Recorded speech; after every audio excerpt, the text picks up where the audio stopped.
사도신경으로 신앙 고백하십니다. 나는 전능하신 아버지 하나님 전지의 창조주를 믿습니다. 나는 그 유일하신 아들 우리 주 예수 그리스도를 믿습니다. 그는 성령으로 잉태되어 동정녀 마리아에게서 나시고 본디오 빌라도에게 고난을 받아 십자가에 못 박혀 죽으시고 장서된 지 사흘 만에 죽은 자 가운데서 다시 살아나셨으며 하늘에 오르시어 전능하신 아버지 하나님 우편에 앉아 계시다가 거기로부터 살아있는 자와 죽은 자를 심판하러 오십니다. 나는 성령을 믿으며 거룩한 공교회와 성도의 교제와 죄를 용서받는 것과 몸의 부활과 영생을 믿습니다. 아멘. 오늘 아침에 하나님께서 우리 모두에게 주시는 말씀은 누가복음 12장 54절에서 59절까지 말씀입니다. 한 절씩 교독하시겠습니다. 누가복음 12장 54절. 또 무리에게 이르시되 너희가 구름이 서쪽에서 이는 것을 보면 곧 말하기를 소나기가 오리라 하나니 과연 그러하고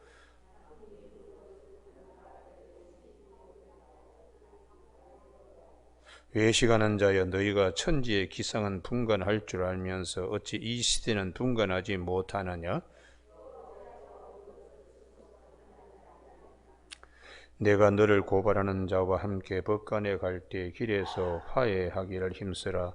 그가 너를 재판장에게 끌고 가서 재판장이 너희를 옥졸에게 넘겨주어 옥졸이 옥에 가둘까 염려하라.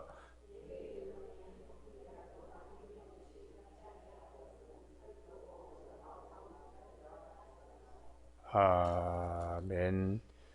56절 말씀에 외식하는 자여 너희가 천지의 기상은 분간할 줄 알면서 어찌 이 시대는 분간하지 못하느냐 하는 말씀 중심으로 이 시대에 주신 크신 은혜라는 제목으로 말씀을 나누겠습니다.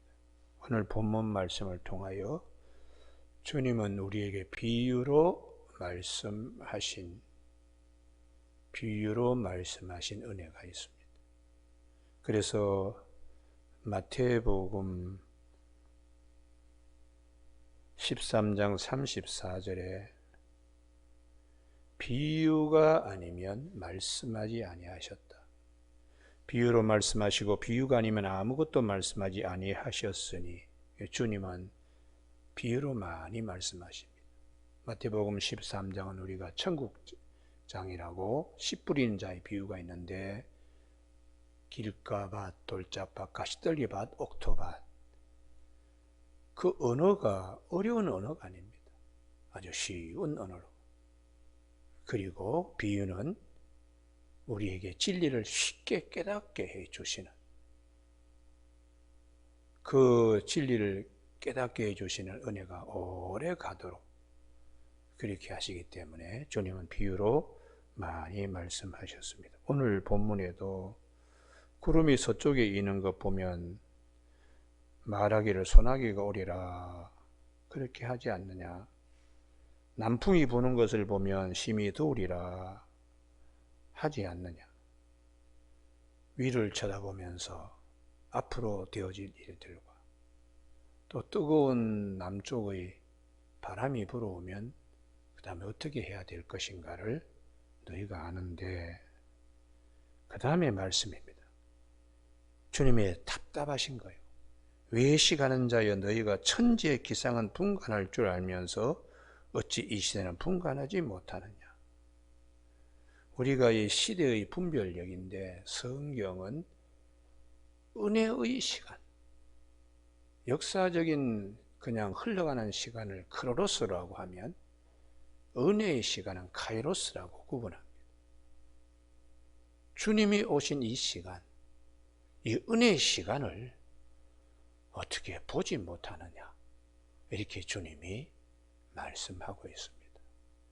그래서 주님이 오셔서 우리에게 은혜를 베풀어 주시는 이 귀한 시간을 히브리서 1장과 2절에서는 옛적의 선지자들을 통하여 여러 부분과 여러 모양으로 우리 조상들에게 말씀하신 하나님이 이 모든 날 마지막에는 아들을 통하여 우리에게 말씀하셨으니 이 아들을 만유의 상속자로 세우시고 또 그로 말미암아 모든 세계를 지으셨느니라. 하나님께서 그동안에는 선지자들을 보내어서 말씀을 하셨습니다. 거울을 보는 것 같지만 아들을 보내주심으로 우리는 얼굴과 얼굴을 대하여 보듯이 분명하게, 모세도 충성하였지만 하나님의 집에 사반으로 전성하였고, 주님은 아들로서 충성한, 그래서 오늘 아침에 우리 모두가 이 시대를 분간하지 못하는, 정말 그분이 오셨음에도 불구하고 그분을 보지 못하고, 바람이 불면은 더위가 오겠다, 구름이 끼면 비가 오겠다, 그런 줄은 알면서 하나님의 아들이 왔음에도 분간하지 못한다는. 그래서 사도 요한은 요한복음 1장에서 말씀이 우리 가운데 오셨다는 것이죠. 우리가 그의 영광을 보고 아버지의 독생자의 영광이 은혜와 진리가 충만한데, 하나님께서 이 세상을 사랑하여 독생자를 주셨다고, 이 시대에 주님을 보내주신 사건은 그동안의 선지자들을 통하여 얼마나 많이 말씀하셨나. 창세기 3장 15절에 원복음, 여자가 낳은 아들을 뱀의 머리를 짓밟게 하신다는 말씀부터 시작하여 그분이 베들레헴에 오실 것이라고, 그러므로 에브라다야 네가 결코 작은 마을이 아니라고 미가서 선지자를 통하여 미가서 5장 2절에서, 이사야 선지자를 통하여 그분은 처녀의 몸에서 잉태할 것이라고 이사야 7장 14절에서 말씀하고 있습니다.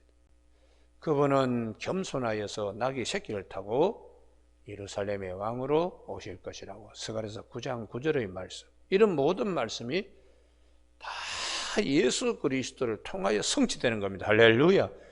그러면은 주님을 보는 이 은혜의 시간, 이것을 특별히 주목해야 되죠. 그래서 이사야 선지자도 이사야 49장에서 말씀하시고, 그 말씀을 사도 바울이 고린도후서 6장 2절에서 말씀하고 있어요.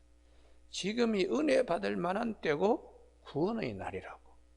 그 이사야 49장 8절에서 말씀하신 것을 사도 바울이 고린도서 6장 2절에서 말씀하고 있습니다. 그럼 지금이 어떻게 은혜 받을 만한 때고 구원의 날이 되는가? 그것은 고린도후서 5장 17절 바로 앞에 있는 누구든지 그리스도 안에 있으면 새로운 피조물이라. 할렐루야. 이전 것은 지나갔으니 보라 새 것이 되었도다. 그 새 것이 된 것은 그 다음 5장 18절에 하나님이 예수님을 화목제물로 주셔서 우리와 하나님 사이를 화목했기 때문에, 할렐루야. 그래서 이제는 은혜 받을 만한 때요, 구원의 시간이라고 고린도 6장 2절에 사도 바울이 그렇게 말씀합니다. 여러분, 오늘 아침에 그 다음에 주님께서 비유로 이제 말씀하시는 58절, 내가 너를 고발하는 자와 함께 법관에 갈 때 길에서 화해하기를 힘쓰라. 이게 화해를 굉장히 큰 단어로 봐야 됩니다. 그가 너를 재판장에 끌고 가서 재판장이 너를 옥졸에게 넘겨줘 옥졸이 옥에 가둘까 염려하라. 심판이죠. 내게 이르노니 한 푼이라도 남김없이 갚지 아니하고는 결코 거기서 나오지 못하리라. 그렇지요. 세상 법정에서는 금전 다 하여튼 갚아야 됩니다. 그러나 하나님의 은혜의 때는 주님이 그 빛을 다 하나님의 심판 법정에서 갚아주시니까, 할렐루야. 그래서 너무 감사한 것이 이러한 은혜의 시간을 보지 못하느냐고 주님이 말씀하십니다. 오늘 아침에 우리가 찬송가 508장을 불렀습니다. 화목해 하시라. 화목. 하나님과 우리 사이의 화목을 위하여 주님이 자신을 드렸습니다. 그래서 로마서의 핵심이죠. 로마서 3장 23절에 모든 사람이 다 죄를 범하였으며 하나님의 영광에 이르지 못하더니 그리스도 예수 안에 있는 속량으로 말미암아, 그 속량은 죄값을 지불하는 거예요.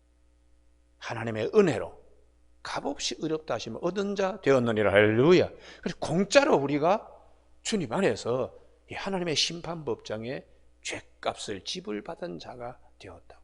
그 로마서 4장 25절에 예수는 우리의 죄 때문에 내줌이 되고 우리 의롭다 하기 위하여 살아나셨다고. 그래서 사도 바울은 교회를 얘기하는 에베소서 2장 8절에서 너희가 그 은혜로 인하여 믿음으로 말미암아 구원을 받았으니 이것은 너희에게서 난 것이 아니요 하나님의 선물이라고. 할렐루야. 그러니 우리가 얼마나 참 감사합니까? 주님께서 하나님의 심판법정에 우리 대신 값을 지불한 속량의 은혜, 그 은혜에 감사하는 것이죠. 근데 예수님께서 오셔서 이렇게 말씀이 육신이 되어 오셔서 이렇게 하더라도 이게 은혜의 때인지 은혜의 때라고 생각하지 않고 원수처럼 그냥 예수님을 십자가에 못 박았으니까 참 답답한 것입니다. 여러분, 오늘 아침에 이 본문이 이 56절에 이 시대를 분간하는 영안의 역사가 있어지길 바랍니다. 할렐루야. 그 이 시대를 분간하는 영안의 역사는 58절 이하에 내 스스로 노력해서 한 푼에 다 갚아야 세상 법정에서는 자유케 되는데,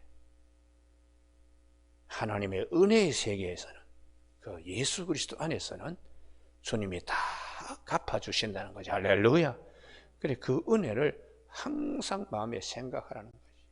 그래서 지금은 은혜 받을 만한 때요, 구원의 날이라고 이사야 49장 8절과 사도 바울이 그것을 고린도 후서 6장 2절에서 다시 반복하고 있는 것입니다. 오늘 아침 우리 모두에게 이 말씀을 잘 기억하기를 바랍니다. 이제 오늘 아침 여기를 찾아보고 설교를 끝내려고 그러는데요. 에베소 2장요. 에베소 2장.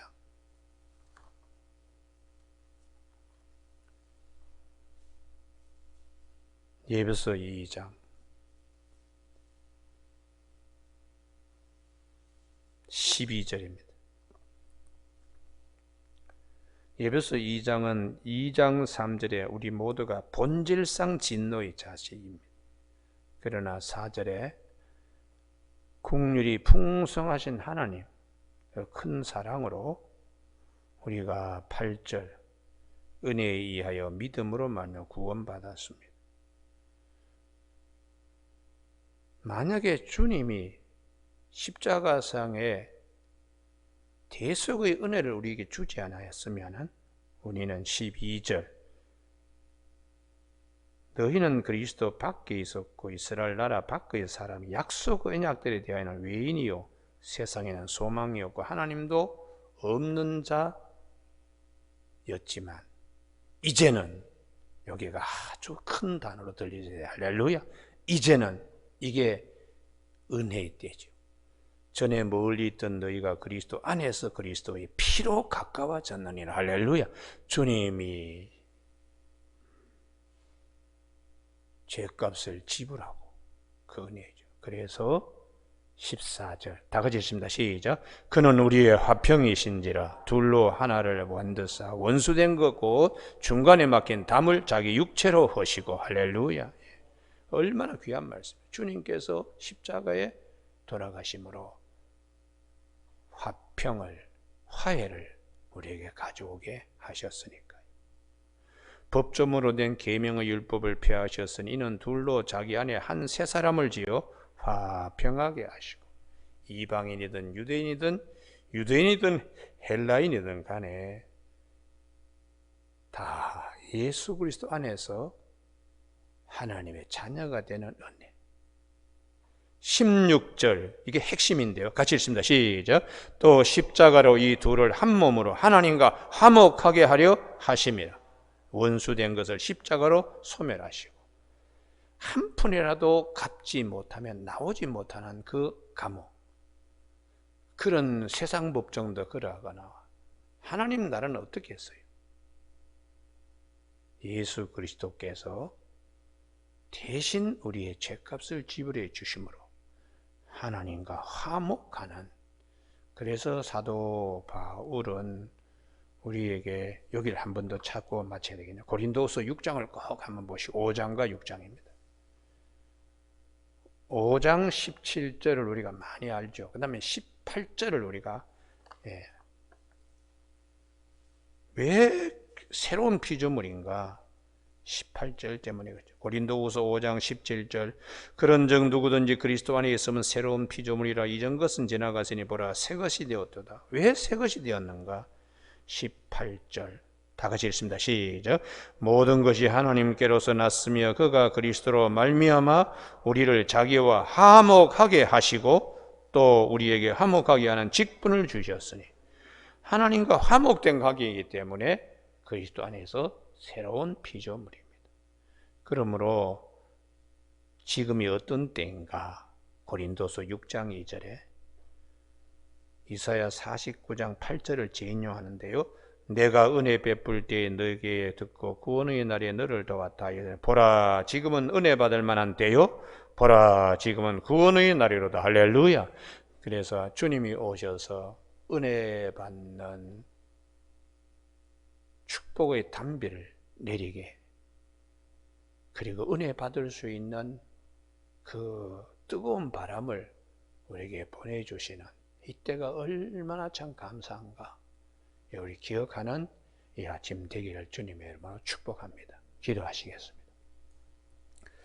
하나님 아버지, 하나님이 주신 은혜의 때를 분간하지 못하고 역사적인 시간에 묻혀 그냥 지나가는 것이 아니라 진리를 우리에게 보내주셔서 하나님과 우리 사이에 화목케 하시는 하나님의 은혜, 한 푼도 갚지 못하면 나오지 못하는 세상의 법정과는 다르게 값없이 우리가 공짜로 예수 그리스도의 속량함으로 말미암아 하나님의 은혜로 의롭다 하심을 얻는 이 귀한 축복의 말씀을 잘 기억하여 오늘도 주님의 은혜의 때를 늘 생각하면서 기도하는 모든 일에 주님께서 은혜를 크게 베풀어 주실 것을 믿는 이 아침 되게 하여 주시기를 원하옵고 예수님 이름으로 기도드립니다. 아멘.